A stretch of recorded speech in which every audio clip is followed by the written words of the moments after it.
Hello. Hello, everyone. Welcome. We're gonna just wait a few moments to let everyone join into the live stream.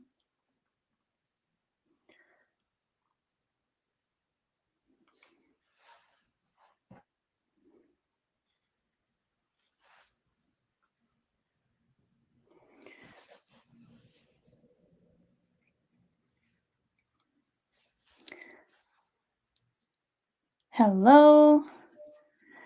Hello. Welcome.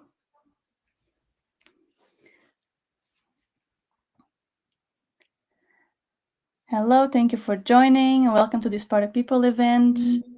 We're just gonna give a few more minutes to let everyone join.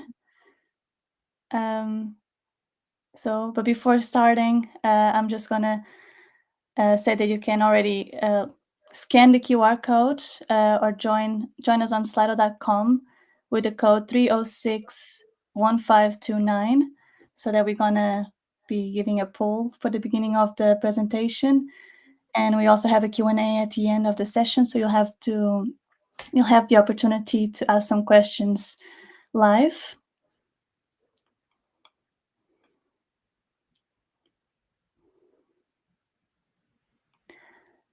All right, I think we just wait a few more minutes.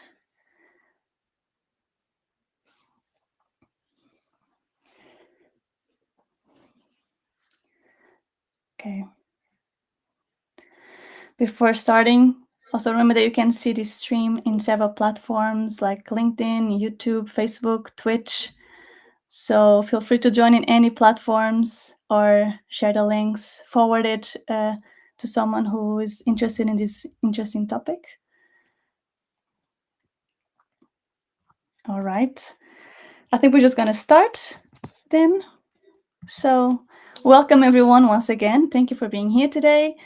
So today we have a very interesting live stream about the platform power up from product thinking to platform success with Anastasiia Jolobova.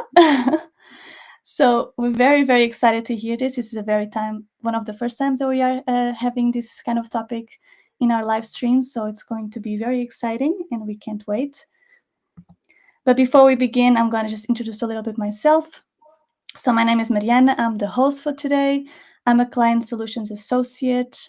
I am a very new joiner with Product People, and my expertise is mostly in sales and marketing and business development within the hospitality industry.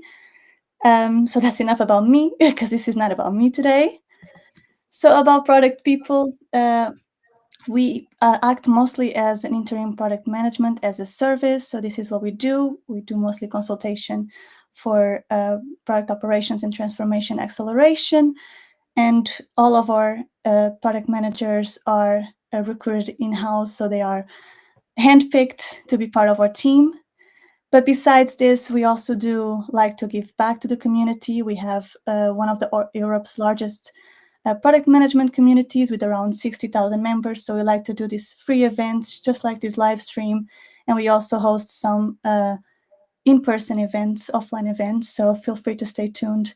And we will be sharing more about this later on. And we'll also share more about the Product People.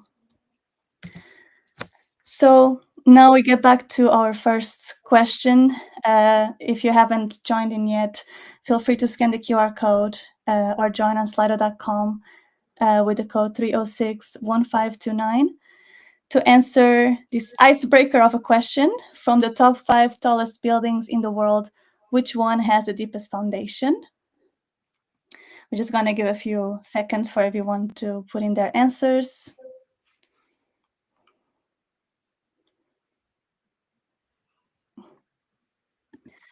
Just a few questions. This one is a tricky question.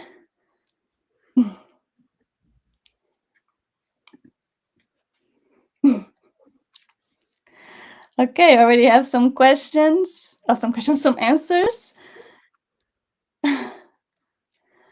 All right. I feel like our speaker is going to be talking a little bit more into detail about the answer and the trickiness of this question. So I will now give you the stage Thank you so much for all your answers. Anastasia, take over. Sure, sure. Thank you, Mariana, and hello, everybody. Happy that you joined me here today, and thank you for answering my trick question. Um, so the reason why I was asking this question to you is I wanted to check what do you think and how do you think about foundations and how do you think about tall buildings. Why it's also a trick question is that out of those five that you saw on your screen, out of those five options of the tallest buildings in the world, um, Shanghai Tower has the deepest foundation. Although all of the tall buildings that we saw on the screen, they were meant to trick you because Burj Khalifa is the tallest, but it's actually not that deep of a foundation, simply because of the seismic reasons. Shanghai is in a more seismic prone area, and therefore it needed to be a little bit deeper. And also, just a piece of trivia for all of you is that Petronas Tower has the deepest foundation in the world in Kuala Lumpur. That building was the tallest till 2004. And again, seismic prone region. That's why the foundations had to be this strong. But why I was asking this question, how is the foundation topic connected to my theme of the day? So I will be talking to you about platform product management and about specifically platform power up and how to use your product thinking approach in the platform setting to bring platforms to success. For me, platforms are those foundations on which you can build tall, beautiful products. But before we go into that, I want to thank product people. This is my first time doing the webinar with product people, and I have been a fan, and I have been joining product people events in person in Berlin for some time. And I'm really honored that I can talk to you today here about a topic that is um, is really resonating with me because platform product management is something that I do every day and it's something that I am passionate about. So my name is Anastasiia and I am a group product manager at Delivery Hero. So why am I talking to you about platforms today? Why am I here? So at some point of my career, I started calling myself a platform PM. And I will talk about my origin story in a bit. But one of the main challenges that I faced that I wasn't entirely ready for this career change and that I faced a pretty steep learning curve. So today I want to share what I learned with product managers that might be in the same situation in which I was, or maybe with people that are thinking about the next step in their career and they can choose platform product management, realizing that that's their calling. So this is my reasons for talking to you today about this topic, and let's dive in. Platform product management isn't talked about enough, yet it's crucial for scaling organizations. We're going to have a little bit of an agenda, and by the way, here on the right, this is the foundation of Burj Khalifa. 50% of our live stream viewers today voted for Burj Khalifa. This is the foundation. It's actually 50 meters deep, and it's about 180 rods that are connecting Burj Khalifa to the ground. So I will give a brief overview of the topic today. So we'll start with what is platform product management. I'll tell you a little bit about my personal journey and the fun story of how I became the dependency.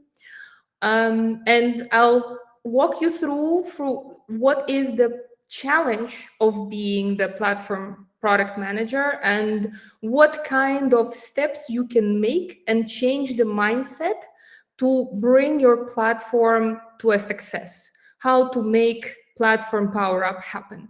And I'm also going to specifically talk about success metrics for platforms because they are one of the key differences between traditional product management and product management of a platform. So let's dive in.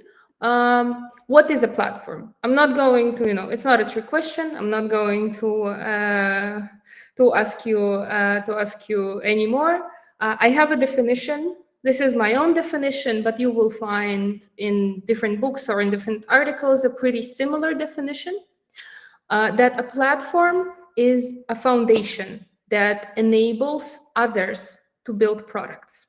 And this is the most general way to define it. But for larger companies, especially, it's typical to have one or more teams that provide common services to other product teams or other application teams. We often label these teams as common services, core services, or platform teams. And these teams represent very high leverage points within the organization. This is precisely why many big corporations and companies establish such teams as they scale.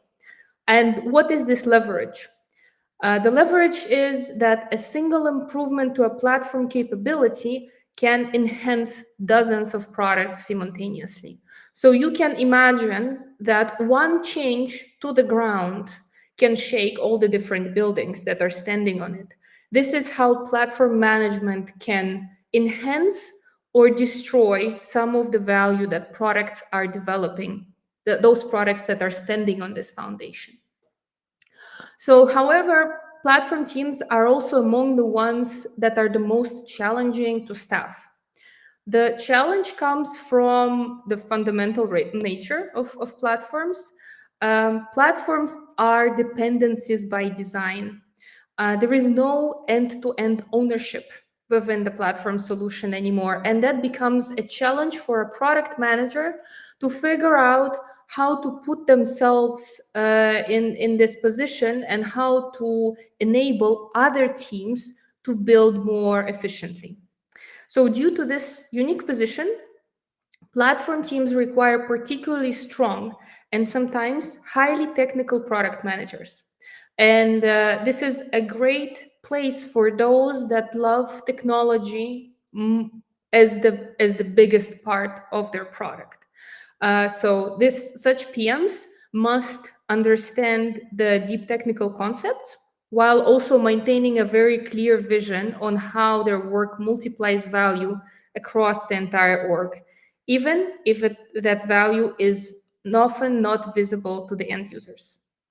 And just to give you a couple of examples, when we're talking about external platforms, I have two that instantly come to mind. So AWS is a platform by design. It enables computing infrastructure. And another one, also a very popular platform, is Stripe.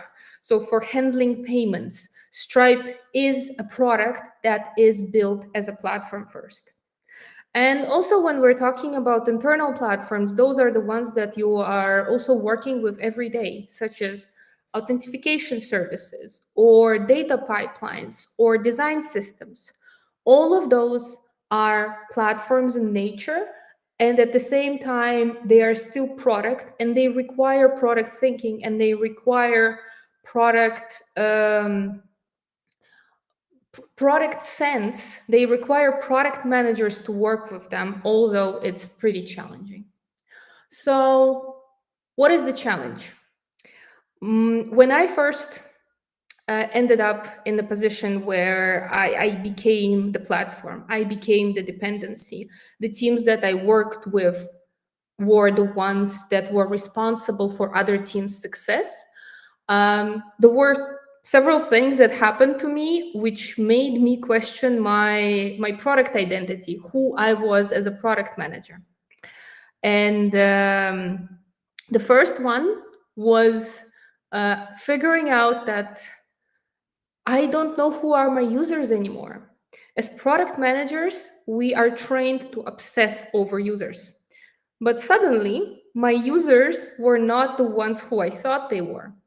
So traditionally, product managers look outwards. Platform PMs often look inward to developer experiences and organizational efficiency. So our primary users are actually other developers and product teams within the organization. This creates a fascinating dual focus. Um, we must deeply understand the needs of internal development teams who use the platform directly while never losing sight of the end users they serve.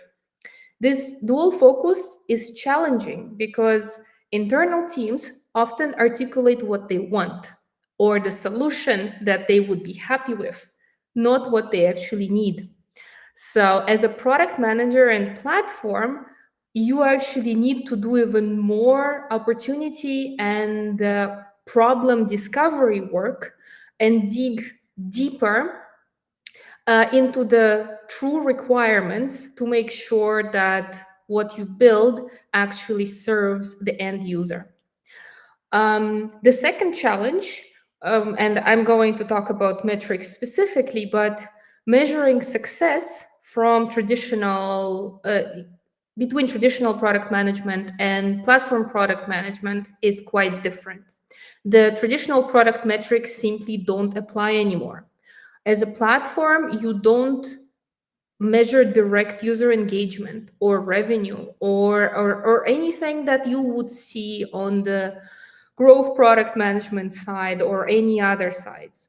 So the metrics that become more relevant for platform are such as adoption rates across teams or developer velocity improvements or reduction in support tickets or time saved through reusable components.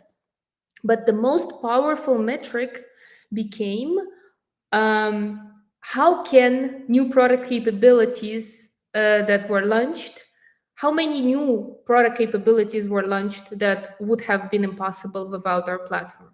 So this enablement part showcased the power of the platform. What were the new things that we built that were not possible before? And there is another caveat. Unlike traditional product metrics that are often quite standard, platform product metrics must be customized to organization specific needs and aligned with broader business goals. And I'll talk about it separately. And third challenge and third problem with the platform identity is the planning horizon. Platform work requires real long-term thinking. You're building for where the organization is going, not where it is. And we're all working with agile methodologies. We're all trying to figure out how we can quickly develop something, release it, learn from it, and then continue improving. Well, with platforms, you have to do a little bit of the opposite. You have to take a step back and look at the longer horizon. Look at what is going to be built on top of the sustainable foundation. So there is a very intricate balance between immediate needs and creating sustainable foundation. Trade-off management is also different. So there is always this balance between flexibility and standardization within platforms. But mostly the challenging part is you become sort of an oracle predicting where the product is going to go in 2, 3, 5 years and building for that growth. So talking, those are the main challenges that I faced. But the one that I was completely unprepared for is one more challenge. Platforms are often invisible in terms of their impact. And as I was saying, when the foundations are shaky, it's going to affect everything that's happening, that's growing on top of them. But unfortunately, that's one of those cases that happen quite often. When things go well, platform success is invisible because everything expected to be sturdy and perfect. It's, classic iceberg, or in this case a skyline of Dubai, right? Users see the beautiful rooftops and the product experience, not the foundations, not the platform that is powering it. So value attribution for platform product management becomes quite challenging because your wins as a platform manifest in other teams' achievements. This invisibility creates also unique leadership challenges because, as product managers, we consistently communicate the impact. But as a platform, you need also to over communicate the impact. And the most successful platforms become so seamlessly integrated that users and even sometimes developers forget that they're there. So you have to constantly keep on bringing focus on what type of even small improvements can create massive ripple effects through the entire ecosystem. This is why platform product mindset requires rethinking and requires rebalancing our core product skills. Because when we are starting to work as platform, we must find satisfaction in enabling others rather than direct recognition. So those are some of the challenges, right, that I also faced, but I also know that some other product managers that work with platforms face quite similar challenges. And I have a little bit of my own recipe on how to overcome this and what are the steps that helped me to convert my product knowledge from my prior experience into powering up my platform capabilities. And those are, simple things. You can find even more information, and you can find more different things that are going to help you out. I just want to give you the download of three simple things that helped me out. First, a mindset shift is from building features to building capabilities. So when we talk about product management, there is a lot of a conversation about feature delivery. Platform thinking requires to think in capabilities and building blocks. A feature solves one specific problem. A capability enables teams to solve dozens of problems in ways that you might not anticipate. So you start thinking not about one use case, but you start using your pattern recognition and finding similar problems across different products so that you can enable them all at once. So I had to shift from asking, what should this do, to what should this enable? For example, instead of building a specific notification system, build a notification framework that any team can configure and extend. So the mindset shift forces you to design for extensibility and think modularity from day one. What kind of components, what kind of capabilities can I build that can be reusable and reconfigurable by other teams? This is not a one-time, it's never a one-time feature. It's a capability that keeps on giving. Another point of the mindset shift here is switching the user. Because as I was saying, right, there is this dual thinking on who you're building for, but platform PMs, we see developers as our primary users. So I realized that I need to apply the same user-centric thinking that I had for customers to our internal developers. And developer experience, DX, focuses on how easy, intuitive, and efficient the platform is for the teams building on top of it. Poor developer experience creates friction that eventually impacts end users. Great DX accelerates the entire org. So this means that the questions change from will users like this, will users use this part of the functionality, to will developers be able to implement this efficiently. And this also shifted the way how I do user research. And to be honest, to the easier and better way, because engineers, developers, they're just one Slack message away from all of us.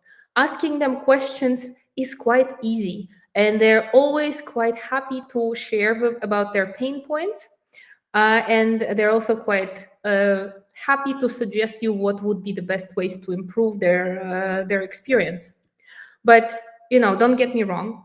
Focusing on developer experience doesn't mean forgetting about end users. It means understanding how developer success ultimately drives user success. Whatever the developers build is still going to be used by users. And the third point is about the long-term and short-term planning, and how this mindset is shifting for me when I think about platform's future. And this is really, really challenging for me, because the planning horizon, sometimes with the platform, it feels that I'm a fortune reader. I'm trying to imagine things and the worlds that we're going to conquer in the next millennia, while I think about my platform vision. So platform decisions have long-lasting implications. The technical decisions you make today will still impact the organizations years later. And many of us product managers experienced it from the other side whenever we heard that, there is a monolith that we need to break down to microservices. Well, that was somebody else's decision years ago. And this is how it's going to impact still the future, right? So as platform teams, we need to make better decisions on how to power business in and build for scale beyond current needs. So I had to learn how to balance immediate, quick gains or team requests with long-term architectural sustainability. For long-term thinking, one requires, in some cases, strong technical foundation, but I would say what's even more important, a close partnership with the engineering team. And this is also something that I've learned, and that I live by, is that engineers will build with or without you. And I would rather be on the side where I build together with the engineers for a better future than let people build whatever comes easier, whatever comes as more interesting. Also, having long-term planning means that you as a product manager for platform need to have courage to invest in unseen foundations when everyone else is focused on very visible features. And the key question becomes for you, are we making decisions today that we'll thank ourselves for in 2 years? And that's, trust me, not easy. There is a lot of stakeholder management and a lot of communication in terms of what's best for our future as a company, and where are we going long term, that you will need to be able to handle. So those three are, my main platform power up tips, right? Focus on capabilities, not features. Focus on developer experience and enable through developer experience the user needs, and plan real long term for the foundations of the company that you're building.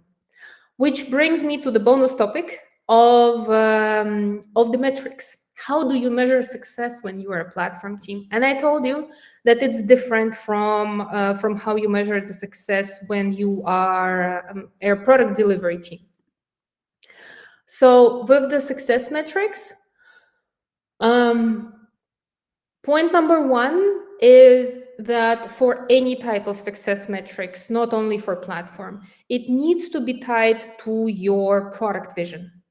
And each platform also needs a product platform vision that a product manager brings and communicates to everybody around them. And it has to support overall product and company vision. What is a little bit different here is that platforms can be built for different types of organizations with different challenges. So I'm giving here the example that of the main metrics that I am considering as the most important ones, but it might as well be not so relevant for your organization and for the platform that you're building. But let me explain them one by one. um, the first one, this one is specifically more relevant to me because I measure reach as how broadly my platform is adopted, both geographically and across teams. This dimension shows wherever the platform is truly serving as a foundation for the entire organization or it's remaining siloed. Effective reach metrics track not just raw adoption numbers, but also meaningful integration across diverse contexts. So, with the example of authentication, right, how many teams are actually using the authentication solution successfully, and how much of traffic they process through it every day. So yeah, in different cases, reach can be different. How many teams are adopting, how many geographical locations are supported. That is something that is organization specific.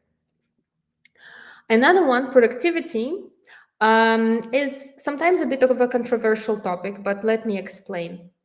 It's crucial that these metrics aren't misused to measure individual performance, right? We're talking about enabling organization. We're talking about enabling product development.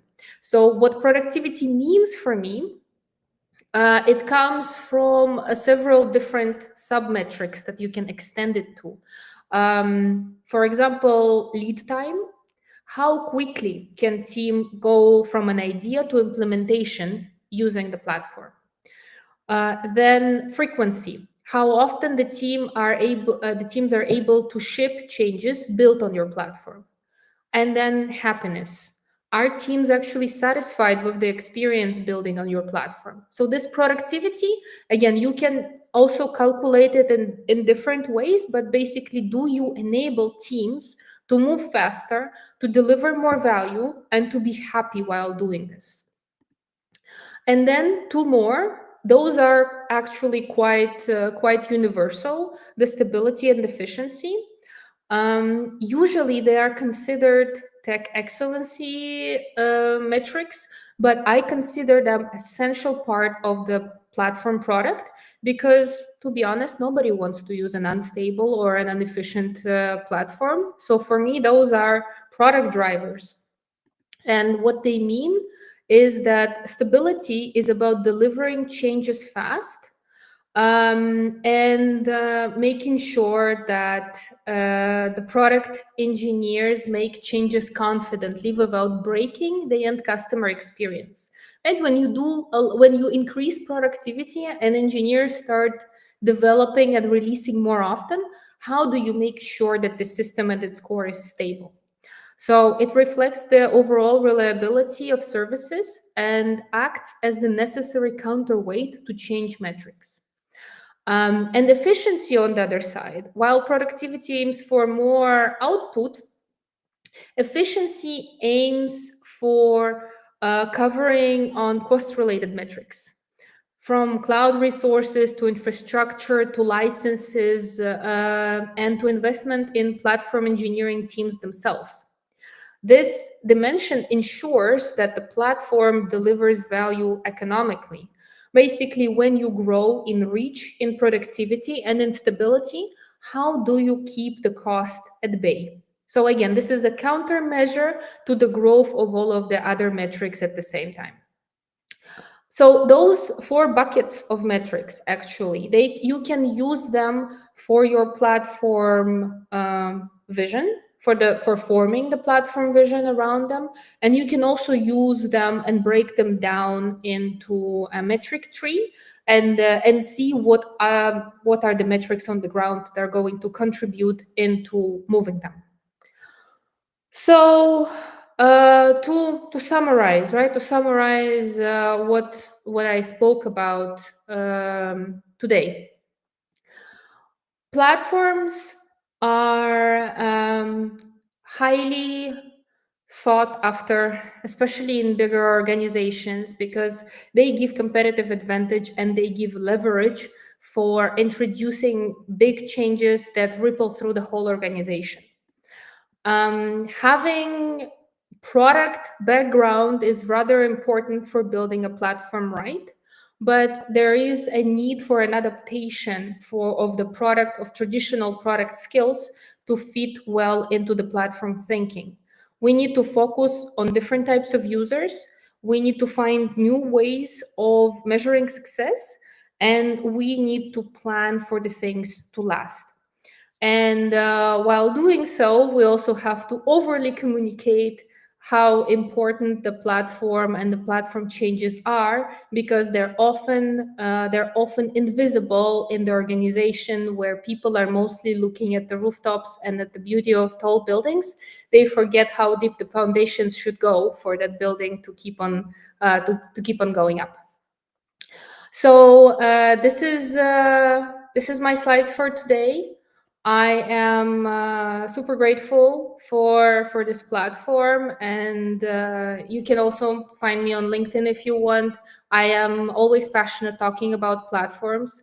So if anything comes up, I will be glad to engage and to share more. Thank you so much. I will now share my screen quickly.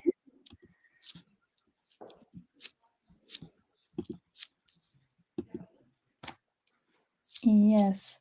So thank you so much, Anastasiia. That was amazing. That was incredible. That was very, very interesting. So thank you so much. And thank you so much for everyone who is listening as well. We will now start a Q&A session. So please join us on slido.com, just like before in the beginning, or just scan the QR code and just drop your questions, and we will be answering it live. In the meantime, I will leave this a few more seconds so you can join in and drop your questions. And before we go into the questions, I will continue to talk a little bit more about product people. So this is a bit of our use cases. So also how and when to engage with us. So as I said before, we act as an interim product manager. So we do product management as a service. We normally jump in to cover any permanent positions or parental leaves. That's how we mostly are coming in for helping. But apart from that, we also do just entering product operations, and we also do transformation acceleration, and we also do workshops and consultation according to your needs. So this is some of our B2C clients. Some of you have probably already heard before, like Zalando, for instance, Ecosia, Douglas. And our B2B clients, we also have worked with quite some known names. For example, the World Health Organization. I guess everyone knows this one. And some of our statistics. So one thing that I really like to mention is that we are 62% of women in the team, especially also 66% in leadership. So this is actually a really, really fun fact, because it really shows that we're also very empathetic in our services. And it's awesome to be part of a female-ruled company. So yeah, now we are back with the Q&A. I hope you had some time to drop your questions for Anastasiia. We're gonna take a little bit more time to wait in for your questions. In the meantime, I also have some questions, actually. Let me just take on my notes. Again, that was a great presentation. Thank you so much. And you were talking about the balance between being agile and also looking into the long-term goals for a platform. What do you think? What would you say are your 5 tips and strategies for keeping up with this balance? Um, Good question about five. Let me try to think about the first three to begin with. How to keep agile and still stay long term. So every product in its core has some kind of a problem and some kind of a business need. So those also come from the core of the platform vision. What is the problem now, and do we think that this problem is going to change in 3 to 5 years? So first thing is thinking really really well about what kind of a problem you're solving and what kind of a problem is it going to become in the future. So let's say if you're connecting people, or if you're building cloud infrastructure, what are the challenges that people are having now? How are they solving them? And what kind of challenges do you think they're going to have in 3 to 5 years? So having the problem in mind and having the end user in mind is the first tip, right? Keep yourself thinking about being ahead of the curve and about the curve itself. Another thing is be open to be open to new ideas. So every day, especially now, there are so many new solutions. There is so much advancement with AI that building without looking at it would be, a bit not future proof. So it's still keeping this intake and keeping your eyes open for what kind of new technologies and what kind of new opportunities are opening up right now, and how can those opportunities and how those technologies can enhance the solution of your problem in the future. And I think the third tip that I would have is listen to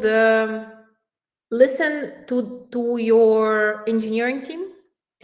This is one of the best sources of ideas and solutions for me, because honestly, the engineers that I work with are some of the smartest people that I know, and not using their insight into what they believe is a good solution, and what kind of questions they ask to us as product people.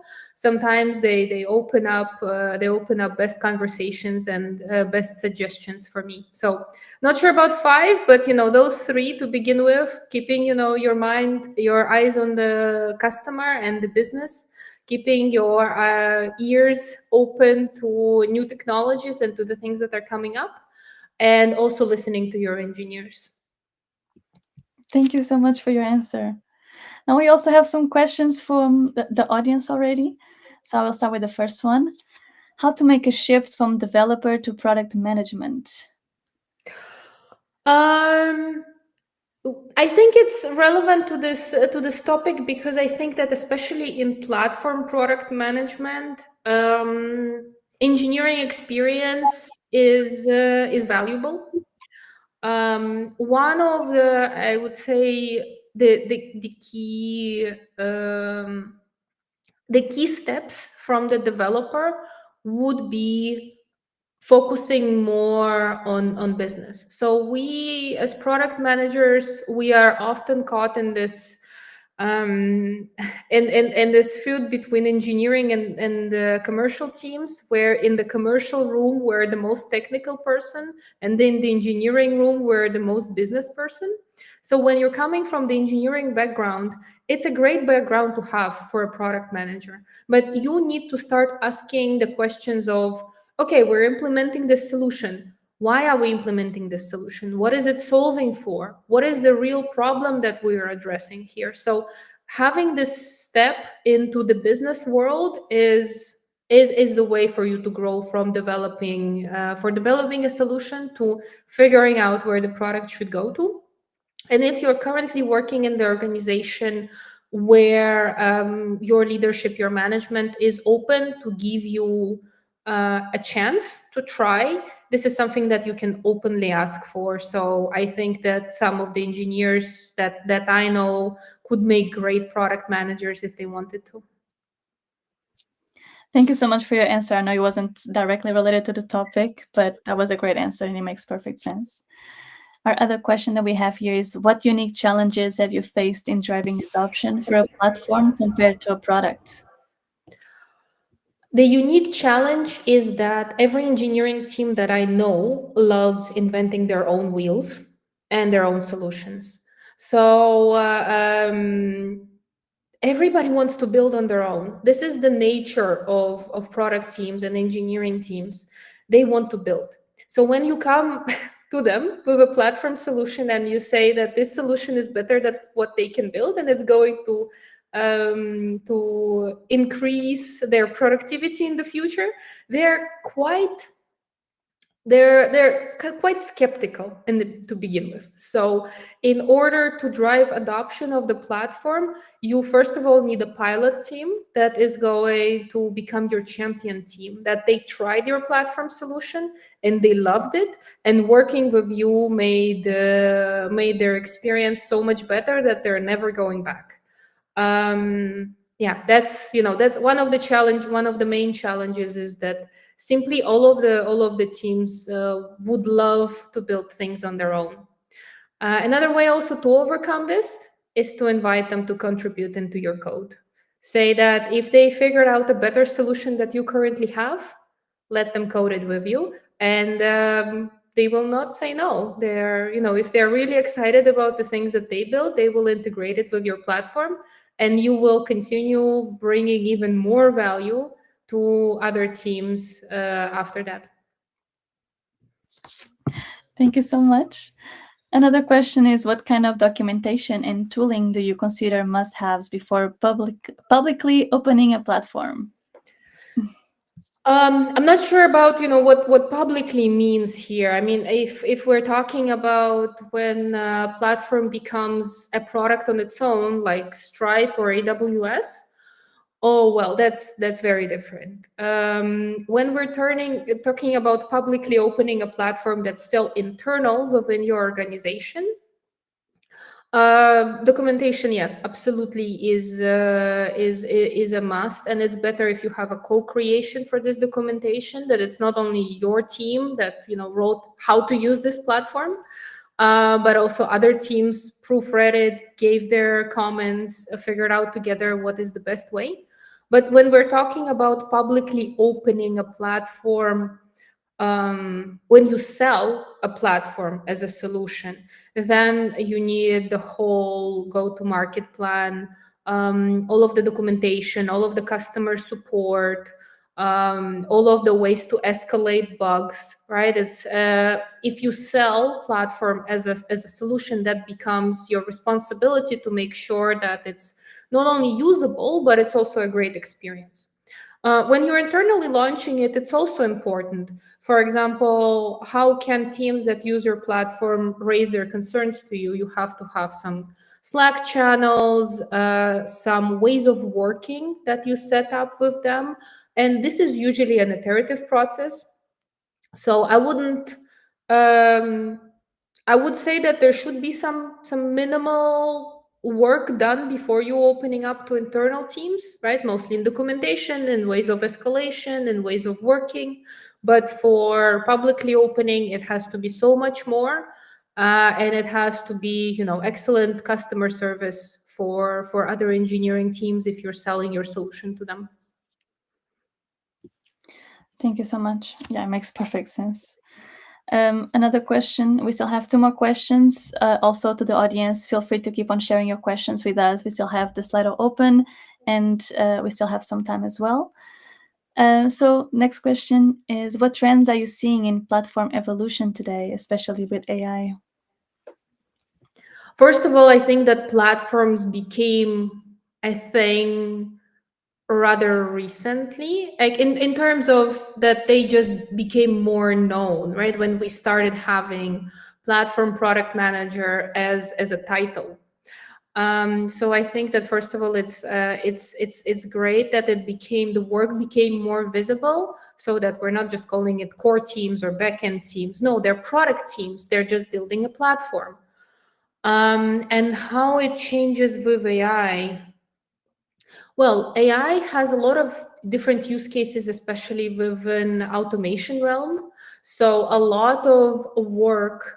I think that AI, for me personally, speeds up a lot of processes, and this is especially, for documentation purposes. You can use LLMs that can help you to document the functionality of your platform and provide it in a better, more digestible way to other people. Also, documentation of code becomes way more transparent and easier when, this is one of the things that nobody likes doing, right? Documenting what the code does. Well, AI is something that can help you with that. So AI just speeds everything up. AI is, for me, is first of all an enabler to save time and enabler to become more efficient and effective with what you do, regardless if you're calling yourself a product team or a platform team. I completely agree with that. Very much. What kind of platforms does Delivery Hero develop or use at the moment? Um, well, Delivery Hero is like an elephant. It's very big, and there are many different implementations that happen across. In terms of what we're using and what we are developing, again, I cannot comment for the whole for the whole organization, but what I can say is that, of course, Delivery Hero, in terms of like bigger, well-known platforms, right? We're working with different cloud platforms that help us, that enable our data and enable a lot of different use cases for our data pipelines, as well as as well as enabling us to deploy our solutions around the world. So Delivery Hero is present in 70 plus countries, right? So we need to make sure that we are fast, efficient everywhere in those different locations. So we're using a lot of different cloud solutions for that. Of course, we have security solutions, we have authentication solutions, and in terms of what we develop ourselves. So, for example, I am working within the advertising realm, and advertising itself, advertising solution within Delivery Hero is being developed rather rapidly, and we also needed to figure out how do we support all of our different advertising offerings with the common services that can help to multiply value. So within our realm, I am also working on the platform solution.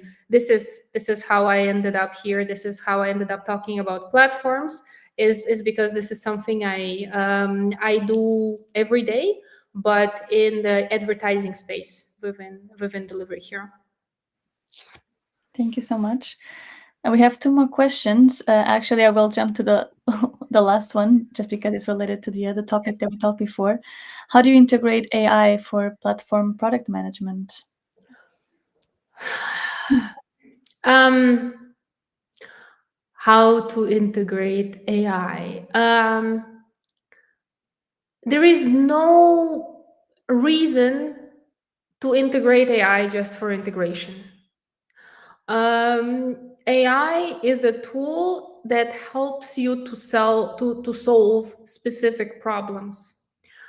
And let me give you an example from my field, but let's say take an example of Google Ads. Google Ads have had a platform that has been powered by machine learning or AI for a very long time. But let's say they had a specific problem for click fraud.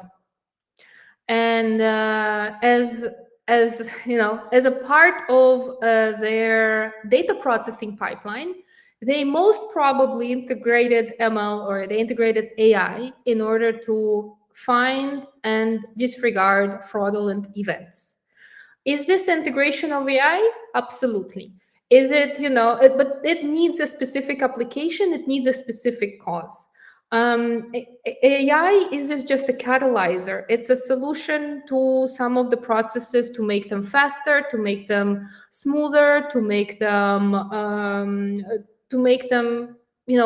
just be more easier to solve. Some of the things that have been taking a lot of engineering and human time can be automated with AI. So, how to integrate really depends on your use case. First, you need to find why you want to use AI, what kind of a shortcut or a competitive edge it's going to give you. There is no one single way to do it.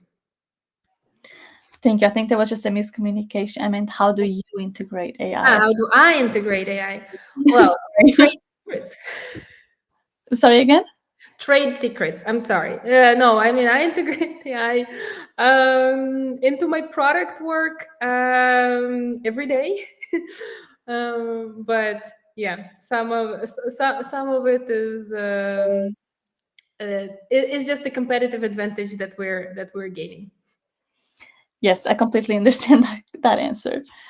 All right, so then another question: do you do any user research for components that are used by end users? For example, our platform offers an entitlement module that seems to offer a bad UX on my end user product. Do I use user research on end user components? I can if I want to.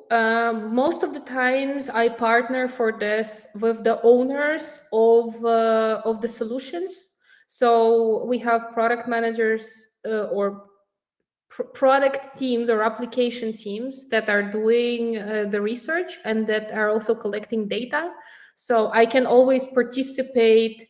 If I find a problem, of course I can do also research and I can participate. But usually I also trust my partners in crime here. If they usually have most of those things covered, and they will also come to me with the learnings that they have. But in some cases, yes, when I see that there is some abnormality, let's say bad UX can lead to higher churn of customers. If I have such a learning from the data that I have seen, I can come to my partners and product teams, and we can investigate it together. Perfect. Thank you so much. Much. I actually have just a bonus question. Since your impact on platform is often hard to see, even though you said how you measure it, what do you think is the most fun or fulfilling part of building a platform? Um, I think one of the most fun and in general, and this is for me one of also the reasons why I work with Delivery Hero, is seeing how different and how universal human experience is across different countries around the world. So I see I building a platform, as I said, it's not enabling one use case or building for one problem. It's seeing the pattern of the problem in Buenos Aires, in Dubai, in Singapore, and then figuring out how to solve it at once. And this is the most satisfying, because I see how the changes that I do in one place can instantly relieve pain of different people in different parts of the world. And that effect is pretty natural for every platform. But it also goes the other way, right? If some part of the platform goes down, you instantly cause pain to a lot of people around the world at the same time. So we have to be super careful and focus on our reliability, scalability, and all that jazz. Thank you so much. I think if we don't have any more questions from the audience, I think we're gonna finish here. Thank you so much for being here today, for talking on this very interesting topic and sharing all your knowledge with us. Just for finishing up, I know I have. Oops. Oh, I still need to still share my screen. Just a second. Oops. To wrap it up. Okay, now it's correct. Sorry about that. So I just wanted to share here our QR codes for product people. Here you have also our open job applications for the audience, and also you're able to subscribe our newsletter where we share more of these incredible insights like the one that Anastasiia just shared with us. So stay tuned and follow product people and also follow Anastasiia. And thank you so much for being here. And yeah, Thank you for having me. It was fun. thank you so much. Oh, and Ah, our next. next live stream. Sorry. So our next live stream is on April 15, next Tuesday. So these live streams happen every week on a Tuesday.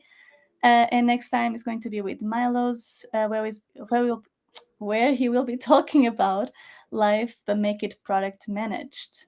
So stay tuned for our next live stream. And thank you so much once again, Anastasiia. Thank you. Thank you. Thank you again.